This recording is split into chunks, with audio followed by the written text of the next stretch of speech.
Hi, welcome to VK Talks. 2 రోజుల నుంచి YCP Rajya Sabha ఎంపీలు దాదాపు 9 మంది వైసీపీకి రాజీనామా చేసి టీడీపీలోకి జనసేనలోకి వెళ్ళబోతున్నారని చెప్పేసి మాట్లాడుతున్నారు. అది కూడా జరుగుతున్నాయి. మోపిదేవి వెంకటరమణ గారు కానీ లేకపోతే ఇంకొకరు అని ఉన్న రాజ్యసభ ఎంపీలందరూ కూడా ఖాళీ చేసి పోతున్నారు వైసీపీని అని చెప్పి టీడీపీ వాళ్ళు కానీ వివిధ మీడియా ఛానల్స్ బాగా దంచి కొడుతున్నాయి. గమనించాల్సిన విషయం ఏంటంటే ఎలక్షన్స్ అయ్యి ప్రభుత్వం ఏర్పడిన దగ్గర నుంచి వైసీపీ పార్టీ మీద అధికార పార్టీ చేసే కార్యక్రమాలు ఎలా ఉన్నాయంటే కేవలం ఆ పార్టీ నాయకులు చేస్తున్నటువంటి అక్రమ సంబంధాల మీదే దృష్టి పెట్టి వాళ్ళని ప్రలోభాలు పెట్టి భయపెట్టి లొంగ తీసుకునే ప్రయత్నం, లేకపోతే పార్టీని అణిచివేయాలనో వాళ్ళ నాయకుల్ని మాట్లాడకుండా గొంతెత్తుకోకుండా అంటే మానసికంగా పరువు తీసేసే రకంగా అంటే పార్టీని వైసీపీ పార్టీని జీరో చేయాలి, ఒంటరివాణి చేస్తే ఈ 5 ఏళ్ళు తలకేనొప్పి లేకుండా పోద్ది అనే ఆలోచనలో టీడీపీ ప్రభుత్వం ఇలాంటి చర్యలు చేస్తుందేమో అని అనుకుంటున్నాం. టీడీపీకి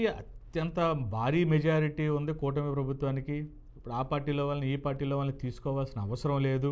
ఒకవేళ అంత ఇదిగా ఉంటే ఒకవేళ పదవీ కాలం పూర్తయిన తర్వాత మీరు రావచ్చు అని చెప్పి అనొచ్చు. అంటే ఈ వైసీపీ వాళ్ళు రాజీనామా చేసి టీడీపీలోకి వెళ్తారా, జనసేనకు వెళ్తారా, బీజేపీకే వెళ్తారా? ఈ మూడిట్లో ఏ పార్టీలోకైనా వెళ్ళొచ్చు, టీడీపీలోకే వస్తారని చెప్పేసి అనుకోవాల్సిన అవసరం లేదు.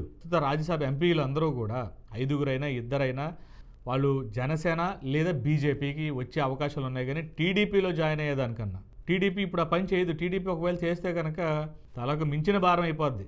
ఏదైనా కానీ టీడీపీ మాత్రం చాలా పెద్ద స్కెచ్ వేసింది, కానీ అది పార్టీకే ప్రమాదం. ఒక రకంగా జగన్మోహన్ రెడ్డి గారికి చాలా మంచి పని ఈ పని చేయటం. ఇంత త్వరగా టీడీపీ పార్టీ ఈ స్టెప్ తీసుకోవటం అంటే వలసల్ని ఆహ్వానించడం అనేది ఇప్పుడు టీడీపీ పార్టీకి ఒక రకంగా ప్రమాదమే. ఇంతమందిని సాటిస్ఫై చేయాలి చంద్రబాబు గారు, లోకేష్, పవన్ కళ్యాణ్.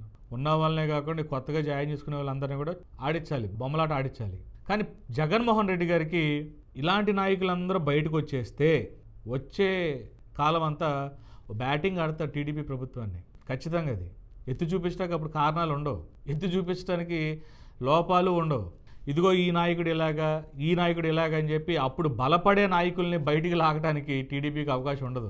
మొదట్లోనే బయటకు వచ్చేస్తున్నారు కాబట్టి ఇలాంటి నాయకులందరూ కూడా ఈ వీడియో కాల్స్ మాట్లాడి ఈ ఫోన్ ట్రాపింగ్స్లో దొరికిపోయి ఈ చూస్తున్న దరిద్రాలన్నీ అలాంటి వాళ్ళు, లేకపోతే పార్టీ మారాలనే ఆలోచన, లేకపోతే భవిష్యత్తులో మాకు ఎటువంటి మనుగడ ఉండదు, ప్రాధాన్యత ఉండదు అనుకునే వాళ్ళంతా ఇవాళ బయటకు వస్తున్నారు. వాళ్ళని టీడీపీ పార్టీలో పెట్టుకుంటే ఏం ప్రయోజనం? జగన్గా ప్రయోజనం కదా. ఇంకో 10 మంది నాయకులు తయారు చేసుకుంటున్నాడు. గతంలో కూడా అదే కదా జరిగింది.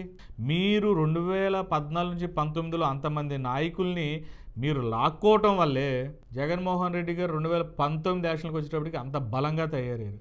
అదే తప్పు మళ్ళీ చంద్రబాబు ఆదిలోనే మొదలుపెట్టారు.